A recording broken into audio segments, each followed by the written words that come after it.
Welcome to Trauma-Informed Parenting, where you can find information about adoption, foster care, parenting a child with a capital letter syndrome such as ADD, ADHD, FASD, SPD, on the spectrum, etc., and trauma-informed parenting, all in one place.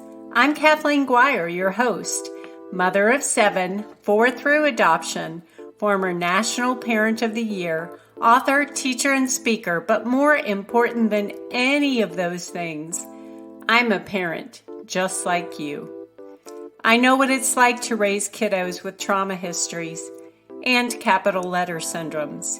I used to feel as if I were the only one struggling, and because I felt that way, I isolated myself. I don't want you to feel alone in your parenting journey. So grab a cup of coffee and join me for Trauma-Informed Parenting, a coffee break podcast. Hello, Kathleen Guire here. Welcome to this episode of Trauma-Informed Parenting. Today I have a special guest, Amber Trueblood. She is the author of the Unflustered Mom. Now I am going to let her introduce herself a little bit more. Hello, Amber. Hi, Kathleen. Thank you for having me on your show. I'm so glad you could join me. We've been trying to get this organized for quite a while. I'm glad we finally get to do this today. We made it happen. I love it. And I appreciate your flexibility and all of that. You know, summertime can be really stressful and triggering, for parents. So, it's a lot. And I'll go ahead and jump in and introduce myself. I am Amber Trueblood. I'm a licensed marriage and family therapist. I'm mom to 4 boys. So summer is a lot right now. They are 10, 12, 14, and 15 years old. And we live in San Diego, just north of San Diego. Wow. Yeah. Summer is really busy when you have many children. I know what that's like. We just finished our family camp that we have every year with all my kids and now grandkiddos. So, yeah. Oh, fun. How fun. Yeah. I kept thinking, I thought summers would be like, getting easier as the boys got older. And I know this, right? It just gets different, right? There's just different challenges. So, and in the past we were homeschooling. This was our first year back at traditional school in quite a while. And so in the past, like the transition between like school and summer was like non-existent. It was like, well, it's just like the weather's different, but we don't really do that many things that are different. This year it was, a whole different ball of wax. Yeah, I'm sure that transition, just doing things differently is like, and I know, well, we'll get into our topic here in a second. I'll just say this last thing. I know for me, I love schedules, and summer is more difficult because there aren't as many schedules. Yeah. And as parents, even if you're not like that, even if you're not, like I would say executive style, and when we delve into these anxiety styles, is more, very schedule oriented, feels much more secure and safe when they know what's coming and they can plan ahead. Even if you're not like that as a parent, but one of your children is like that, and they don't, I have a couple kids like that I know, would love to have, organized things to do every single day and have it structured and have goals. And the way our family works right now, it's so much more loosey-goosey than that. And that can cause a lot of anxiety in our kids. Exactly. And I had to do that scheduling thing a lot for several of my kiddos during the summer to make a schedule for them. Yes. And write everything on the whiteboard so they knew what to expect. Even if it was we're swimming in the pool after lunch, on the whiteboard, they know it's happening. So yeah, definitely. So tell us a little bit about your journey into writing this book, The Unflustered Mom, and just what you do. Yeah, definitely. Oh, yeah, what I do. I like to help moms with practical strategies to reduce stress and anxiety and overwhelm, both preventatively, like what can you do just on a daily or weekly basis to help what I call raise your emotional bank account, because inevitably you're going to be triggered. There are going to be challenges. There are going to be issues that come up, right? Because Right. This is you're human and you live in a world with other people and other environments. And so it's going to happen. So what can you do preventatively to raise your emotional bank account so that you can better deal with the things when they come up? And then what can you do in the moment? Because sometimes you can have all the preventative strategies possible at your disposal, and you're still going to have those moments of anxiety or overwhelm or sadness or anger or frustration. And what do you do in the moment? So I love to cultivate, gather, create, try on myself, all of these various strategies, and then I like to share them with parents. And I also write books. So what I do in my books is I try to create a framework. So this last book, called The Unflustered Mom, presents a framework called the 5 anxiety styles that helps people to just better understand what your core drivers are and why, something that might trigger you might be like a day in the park to your partner or one of your kids or your mother-in-law, and what might fill you up and get you really excited about life might be super stressful to somebody else. And you're like, wait, right. This is a good thing. Why are you all stressed out? Or vice versa. So the 5 anxiety styles framework is something so that you can help better understand yourself, so that you can better meet your emotional needs. And then you can better bolster your emotional bank account so that you have that resilience to deal with whatever might come in the future. Yeah, that's really good. I was telling Amber I was almost late for this podcast, even though I'm sitting in my office, because I was reading the book. I took the anxiety style quiz a couple weeks ago, actually, and then today I was going over the book, preparing, and then it's like I have to read that chapter on the fighter right now because I need it right now. And I was really getting so into it that I lost track of time, but it was definitely 100% spot on for me. Yep. Well, that's beautiful to hear. I really appreciate it because, my goal is to help moms, because in my book, that's the best way I can help the entire planet, really. Yes. Because I think if we have healthy moms, that we're more likely to have healthy and emotionally resilient children. And if we have healthy, emotionally resilient children, then we have a whole next generation of people that believe in their self-worth, that are self-confident, that can communicate clearly, that can problem solve effectively, that can, pay more attention and be more in the moment. And I think all of those things will lead our planet to a better future. So in my book, it starts with parents that are most, emotionally healthy as possible. Right. And I know that you've kind of answered this question, but I'll just give you an opportunity to say more on this is, why is this relevant for parents? Why is this relevant for trauma-informed parents? I'll stick that in there too. Yeah. Well, okay. I love that you did. And I love that you mentioned fighter already. So let me mention all 5 just so people have a little bit of, so we have the lover, the fighter, the executive, the visionary, and the dynamo. And each one of these styles has different, like I said, emotional triggers. So different things are going to drive you at your core. You're going to make decisions differently. So, executives and dynamos tend to make decisions more from their practical, logical mind, right? They're up here in their head a lot. Whereas lovers and fighters and visionaries tend to make decisions more from their gut, more from their heart, right? They tend to be more, and then differently, like some of these tend to be more in the moment, right? Really good at being in the moment. Fighters and lovers both are really good at being kind of in the moment and also in the past, whereas visionaries and dynamos and executives tend to be more forward oriented. They tend to be more focused on the on the future, and being in the present can be actually more challenging for them. So each of these has different core drivers, emotional triggers.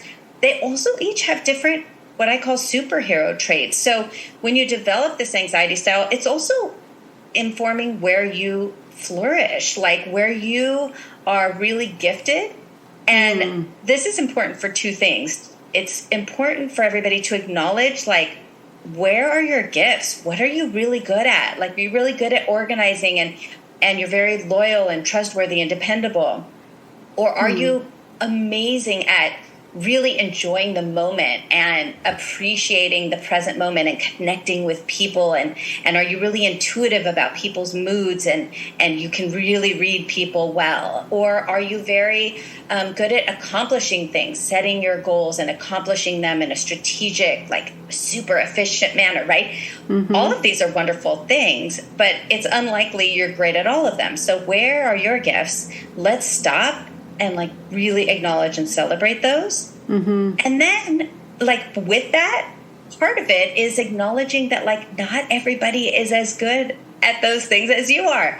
And that's okay. Like they're good at other things, but let's not expect them to be as innately good at those things as you are, because those are your superhero traits. Does that make sense? That makes a lot of sense. In fact, I kind of stumbled in that in the wrong direction in what you're just talking about, because I was helping some parents, and I kind of get parents that come to me once the house is on fire, so to speak. Yeah. And I was talking to my husband, and I was saying, well, because I love research, I love taking courses and digging into the effects of trauma and how to recover from trauma.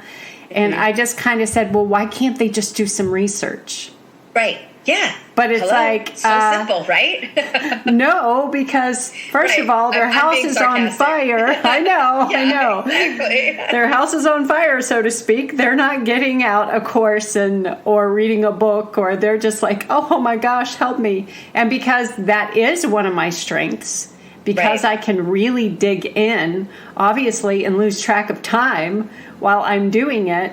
Then it's my responsibility to do that to help people.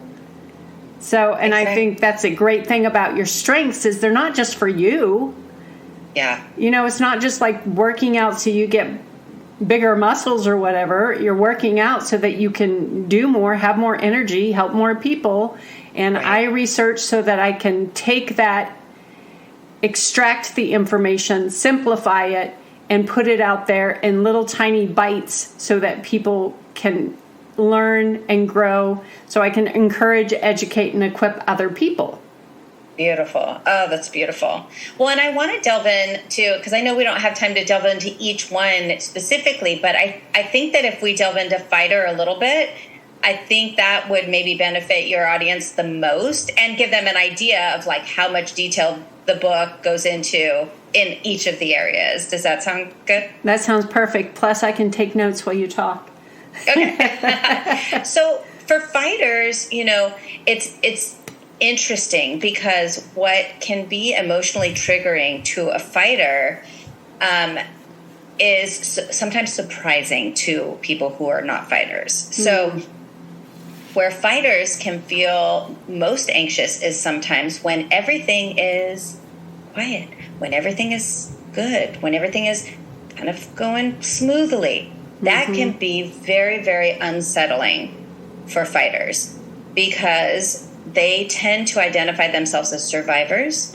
They tend to have been in a situation in their life where they had to become their own protector, where they had to develop their own strengths and not depend on other people, right? So their defenses are up, and they often become really good at it and become so good at it that when they see an injustice in the world or a bullying situation or an unfairness of any kind, it is very ingrained in them to move toward it, to protect the underling, to protect, to say their piece, to stand up for people in a way that maybe people did not stand up for them when they needed it, right? Right. And so, which is beautiful, right? That's this beautiful caretaking sort of impulsion. However, that can be exhausting. That can be draining if you're fighting not only your own battles, but you're fighting everybody else's battles.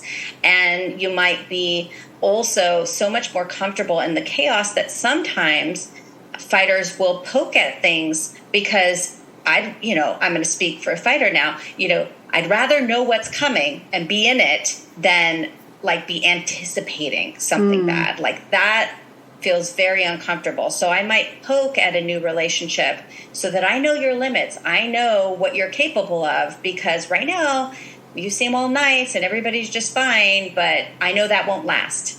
And that makes me nervous. So I'm going to poke at it. And that might, look like, relationships that go up and are really, really great and then get really, really difficult, or and have a lot of ups and downs in your relationship or in your career or in your financial life. And so, my hope for fighters and the tools and strategies that I recommend for fighters are all along this kind of line of, how do I one and two things. One, become more and more comfortable when things are good.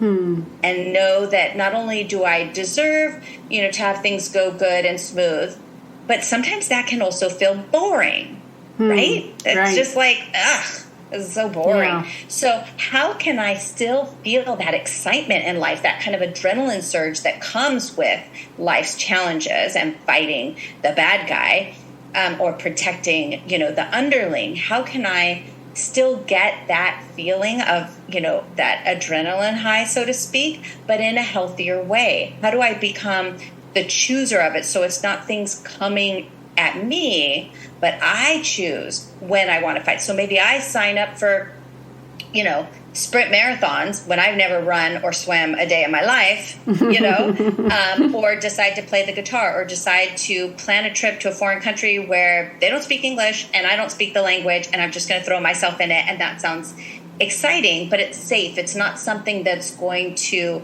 cause me long-term, financial or emotional harm. Does that make sense? Yes, it does make sense. It does. So it's becoming more conscious, like you're the boss of what challenges you face in your life, so that it's not that you're attracting them, or they're coming to you, or you're unconsciously causing havoc in your life, but that you begin to choose when you want challenge and what areas of your life that you want challenge in, and where maybe you are exhausted and you don't want to have financial challenge anymore, or you don't want to have relationships that are unhealthy anymore, and learning to get to that point where you're feeling more and more comfortable with a bunch of friends that are wonderful and support you and love you and are kind to you, or a relationship where you feel valued and safe and respected. Right. I think that fighters, and you can correct me if I'm wrong, tend to get themselves in relationships where the other person that you're befriending needs a lot of help, because then you feel like you need to do something to help them. Yeah. And I will also add, like, just kind of extrapolating this and putting to a child who's experienced trauma. These fighters are doing the same thing because they're like, everybody else has left me, so I'm going to poke you, poke the bear until you leave me too. And then the skill that we want to teach them is exactly what you just said, is like, hey, let's choose some challenges. Instead of you waiting for the world to collapse on you again, hey, do you want to join track, or you want to be on the swim team? Let's do some challenges. Like, I used to take my boys rappelling and train them for a bike ride that they went on with my brother that was like 120 miles. Okay, so I only trained like 10 miles at a time. That was my limit. But, and they just like thrived in those situations because they were already fighting. They had fought for their whole life. Yes. And so we changed that. And one of those sons is not only a paramedic, but he trains paramedics. And amazing. He lives on that adrenaline, and he also takes his kayak over waterfalls and things like that too. So, right. But the alternative is really scary. So, the fighters I've known in my life do tend to live a life of extremes. So they go from maybe alcoholic, tendencies to not alcoholic, not drinking at all. And also now they're vegan and they're changing jobs and they're starting a new career and they're, that's very common. And so if you can learn to be the that you're the decider, and it comes with these amazing talents, right? This ability to like try new things and step into uncomfortable situations and address challenges and address people that other people might, run away from. Right. Those are beautiful things. So it's a matter of, acknowledging those amazing qualities that you've developed and using them for the most amount of good in your life as possible. And like you said, instead of, drawing to yourself unhealthy people, toxic relationships, risky financial decisions, can you kind of stand back and observe your decisions, observe your friendships, observe your relationships, observe your perspective, and become the decider, right? Like become the one that, like you said, teaching either the people around you or yourself, like, how can I get that high that makes life enjoyable to me in a way that not only feels good in the moment, but will have a lasting positive benefit instead of something that feels really good in the moment, because good can be confusing with comfortable. Yeah. Right? True. So especially for fighters, just because something is comfortable and almost like, it's, and it might even, like, it's confusing because it kind of does feel good in the moment, right? Because you're like, oh, I'm used to this. This I can handle. I remember a very good friend of mine who's a fighter, and she, helped me with this section of the book quite a bit. And we had met some new friends, and we were all going to dinner. And it was, when you meet new friends as adults, it can be a myriad of things, right? But the bottom line is that it was this lovely dinner with people that she hadn't met before, and they were all, bright and interesting and fun and healthy, and we had this lovely time. And she said to me the next day all of those things, how wonderful all the women was, what a great dinner it was, and how viscerally sick to her stomach. I was going to say almost sick, but it wasn't. It was literally sick to her stomach afterwards. Right. And I said, well, help me understand, like, why? I don't get it. Like, you're saying it was good. You're saying you enjoyed these women. You're saying, you had this positive experience. Help me understand why that was caused so much visceral discomfort in you afterwards. And it was a really interesting thing to kind of just observe, not judge, not even try to figure out the reason, just say, here was this situation where I met these women that were all kind and interesting and fun, and we laughed and we had this great time.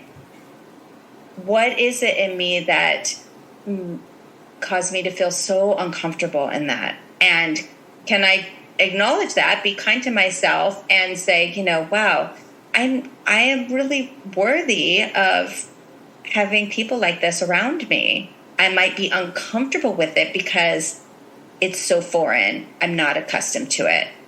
But did I like it? Yes. Do I want more of it? Yes. Do I think I deserve it? Yes, kind of. I want to get there, right? Right. And so just observing that and getting your body more and more comfortable being around healthy people, being around healthy environments, that's the more lifelong journey. That doesn't happen overnight, right? Right. But if you're conscious of it and you're kind of just observing and noticing, okay, this is something I want more of, and I want to become more comfortable with it because I'm exhausted. Often when we get into our 50s or 60s or 40s, fighters have been doing this for a long time.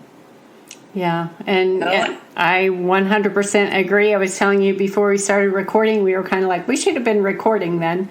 Like, I am, like this week, I'm exhausted because obviously, if you've listened to my podcast, you know that I had trauma in my early childhood. Then I adopted a sibling group of 4 who had experienced a lot of trauma. And my own bio kiddos before we adopted had capital letter syndromes. And I homeschooled, so recipe for a fighter right there. Right. And then now that my kids are adulting, I'm running trauma-informed parenting. So Right. Yeah. I might be addicted to fighting, right? Right. So it's a matter of like understanding your bandwidth. And, it's something as simple as when you feel yourself compelled to add on to that, you see somebody else in need, you just ask yourself, do I have the bandwidth to fight this fight?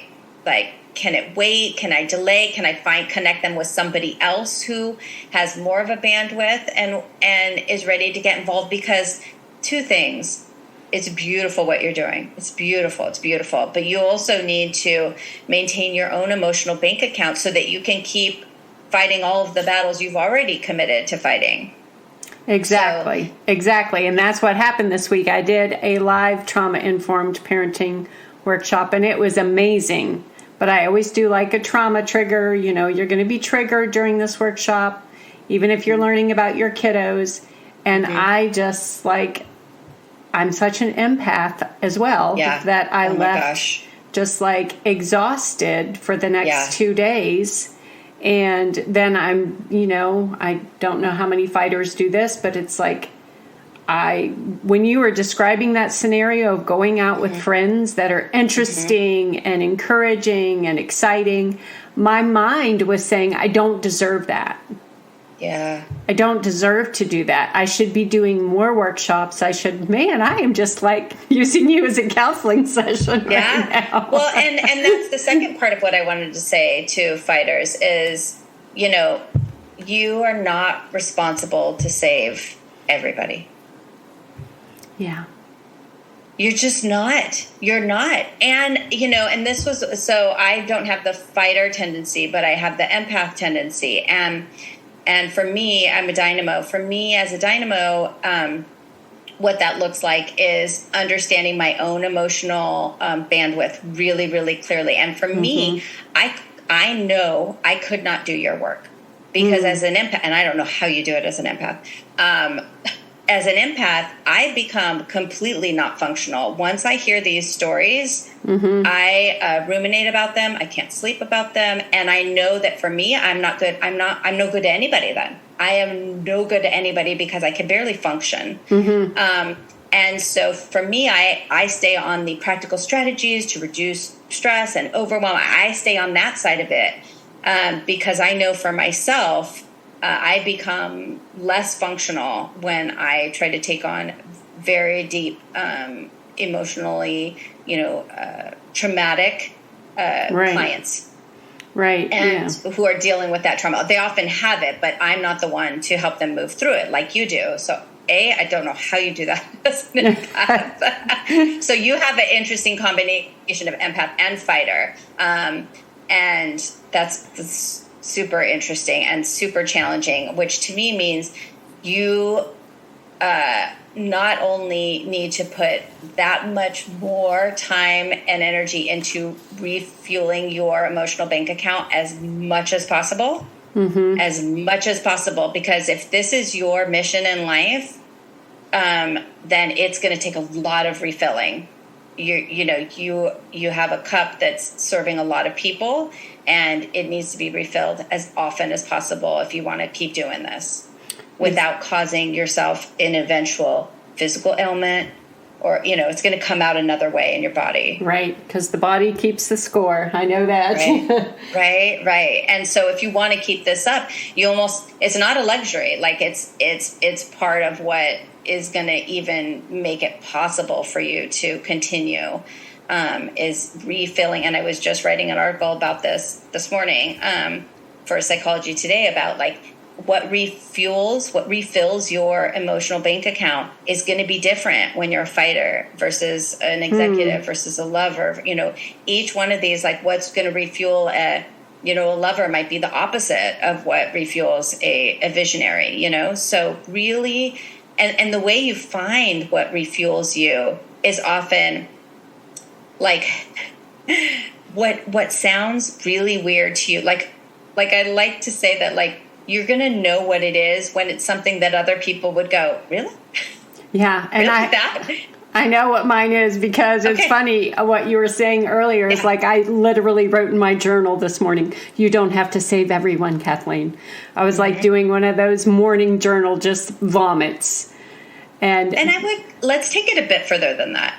Okay. And I don't know, what your kind of spiritual or universal, belief is if you have one, but what I find helpful personally is to say everybody is here to learn a lesson and share their gifts with the world. And if we take on solving everybody else's problems for them, we're taking away their chance to solve it for themselves. That's good. So not only you can help, but at the end of the day, it's their lesson in life that they are resolving. And by solving that for them, we're taking away that opportunity for them to grow from it. So this doesn't mean you can't offer your help or support, but it's not your responsibility. And if you assume it is, then that's not fair to them. That's really good. I wrote that down, by the way. But I know that one of my refueling, which people think is weird, is, and I had written this in my journal too, like you haven't kayaked all week. There you go. I go kayaking. I ride my bike. I go on really long hikes where I run it, like literally almost ran into someone the other day because I wasn't paying attention on the trail because I'm just like, I'm in my zone. Yeah. And perfect. Yeah. So I think that's really good for parents to hear, like you need to refuel, refill. And I remember when it was like second by second with kids who have trauma histories and capital letter syndromes, like you feel like you can't leave them for a second or they're really going to get themselves endangered. That you need to find somebody, you need to reach out for help. I will just say that because going it alone, I did that for years and I called them the silent years where I just didn't tell anybody what was going on at home. Don't do that. Don't do that. Right. And there are also, there are neuro hacks that you can use in the moment. Like in the book, I have literally 60-second strategies, and these are normally what I call neuro hacks. So these are ways that, like, if you don't have time to go get a babysitter or go journal or go for a walk or go for that bike ride, what the heck do you do in the moment when your whole nervous system is agitated and you're in that fight or flight mode that as a fighter you're going to be really comfortable with, but it's not always where you're going to make the best decisions, right? So what do you do? So in the book, I have a host of strategies that are the 60-second strategies, and these look like cross-lateral movements. I'll just give one super simple example, chewing gum. So chewing gum tells your brain that you are, your brain thinks you're eating, right? And with our Neanderthal brains, we have not evolved very much across centuries as humans, as mammals, right? So our brain thinks that you're eating, and if you're eating, that must mean you're safe. You're not being chased by a saber-toothed tiger. And because of that, if you're eating, that means you're safe. That means we can let your brain go back, or your blood go back from your extremities and your muscles back into your internal organs, back into your brain. Your respiratory rate can go back to normal. Your blood pressure can go back down. So it's a way to fool your brain into thinking you're safe. And then your brain releases those neurochemicals associated with what you need to feel more safe and cohesive. Cross-lateral movements work like that. There's a bunch of little tricks that you can do to help trick your brain into getting out of fight or flight mode. And what I love about those is you don't have to logic your way through it. You don't have to gratitude your way through it. You don't have to meditate your way through it. You don't have to exercise through it, which are all amazing strategies as well, but those take more time. And you don't always have that time or space in the moment. Or sometimes you don't want to, because you're damn mad and you must stay mad, because this person deserves for you to be mad, because they did something. And if you just forgive them right away and are calm, then they won't get it that it was, and then we get all like that about it, which is human, we all have those moments. So I also share a host of strategies that can be helpful when you don't have the bandwidth, the time, or even that logical mind, because you're in fight or flight response, to deal with it in an emotionally healthy way. Yeah, those are good. Yeah, and the gum chewing, Dr. Karen Purvis always tells us to, well, when she was alive, she'd say, give that to the kids for the same reason, same reason you're saying, let kids chew gum. Yeah, that's beautiful. I mean, and there's so many fun little strategies like that. So, and then what you do when you're feeling good is you have those things around you. So I also have a thing I call super senses that, if you're a super smeller, if you're just really, really triggered by and soothed by smells, you can use that to your advantage. You go to Target, spend $10 and get things that smell good to you. If you're a tactile person, and then you have those things around you that can soothe you when you're feeling agitated, and that can also lift your spirits when you need that energetic lift. Right. So we're out of time, but what is one last thing that you would like to tell the audience? Like if you had one piece of advice, like you had 1 minute to tell them, do this will help you right now. I would say giving yourself I'm going to rewind to that. I'm going to say that this type of emotional self-care that we've been discussing is not a luxury. It's really a responsibility as a human contributing to this planet, and as a parent trying to be the best parent you can be. Taking care of yourself emotionally is not a luxury. It's really a responsibility. Well, thank you for being on the podcast. And before you leave, tell people where they can find you. Yes, of course. So I'm at ambertrueblood.com. My quiz is at flourishquiz.com because it may be, when it's not serving you, it's an anxiety style, but when it is serving you, it's really where you flourish. So I called it the Flourish Quiz. So it's at flourishquiz.com. And then on my website, if you go to ambertrueblood.com and you put in your anxiety style and you put in where you got the book, or it's on Audible as well if you want to listen to it, and then I will email you like a guided meditation specific to your anxiety style, a guided mantra that's super short. It's like a 4-minute audio recording, and a bunch of other really cool bonuses that will help serve and support you in your emotional journey. Well, thank you for being on the podcast today, Amber. Thank you. It was really fun. I enjoyed it, and I hope it was helpful to your listeners. I'm sure it was. We'll see you next week, guys. Bye. Thanks for listening to Trauma Informed Parenting. Make sure you subscribe on traumainformedparenting.com to receive a free resource and receive a newsletter plus updates when books or new courses are released. Also, please subscribe to the podcast on iTunes, Podomatic, or Spotify, and leave a review so other listeners can find trauma-informed parenting and know the value of the show. You're welcome to send me an email to contact@traumainformedparenting.com.